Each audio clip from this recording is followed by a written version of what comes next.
everyone, welcome to my channel. So today we are going to see how linear search works.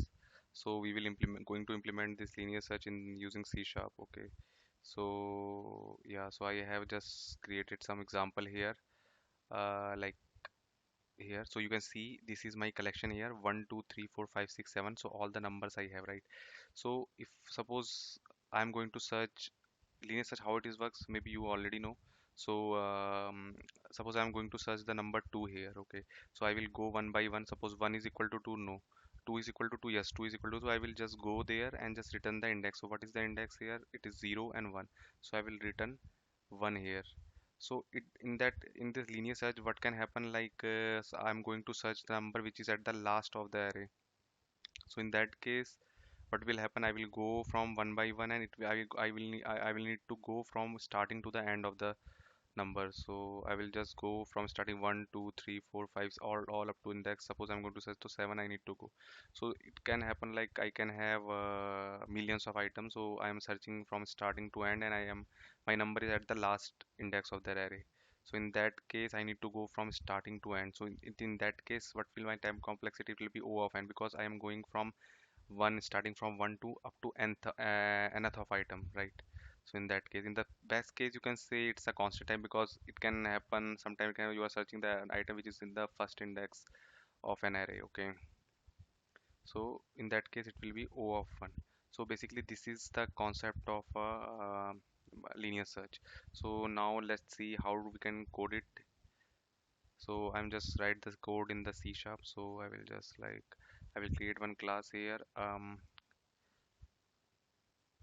public. Okay, public class, linear search, I will just give it here, and just I will create, okay, I will just have static int search. Okay, so as a parameter, what I will pass my array here, and what is my target. Okay, so I will see, okay, if so before that, what I need to loop through, right? I need to loop through all the way to the array dot length. Okay, and just in the loop, what should I do?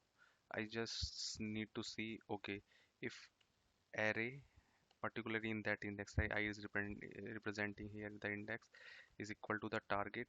If it is equal, I will return the index of that element. Otherwise, I will just return the -1 here. Okay, so let's just provide the input here. So I will just, as an input, what are the things I have? I have a input, my input array. I'll see 1 2 3 4 5 6 7. Okay, so 7 items in my array, and I will just call the result here and just see. Okay, linear search dot. So yeah, basically I'm not getting that intelligence because its modifier is not public here, right? So I will just got the, yes, right, I will just got it. Or what is my, it is my input here, and what is my target? Suppose I'm going to search for the 7 here, and let's see what is result. So what you can expect, what will be the result here? So it will be 6, right? So let's see what is the output. Yeah, it's got the 6. What will happen, suppose I'm go to 71, which is not even present here, so it is -1. Very good. And suppose as an search item, I'm to search going for first, it will be 0, right? Yeah, so we got the 0 item here. So suppose I provided null. So in the C sharp, maybe you know, we can't directly pass the null item to the integer. What is my target here?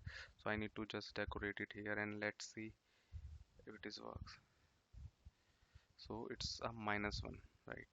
So we just created the linear search. Okay, so in the worst case scenario, what will be the time complexity here? As we saw in the example, it will be O of n, right? From the starting up to end, I am going, so it's O of n. So this is how the linear search works. So this is all about the linear search. So we will just look another searching algorithm in our next video. So thank you for watching. Please like, share and subscribe, and please support my channel if you like my videos. Thank you so much.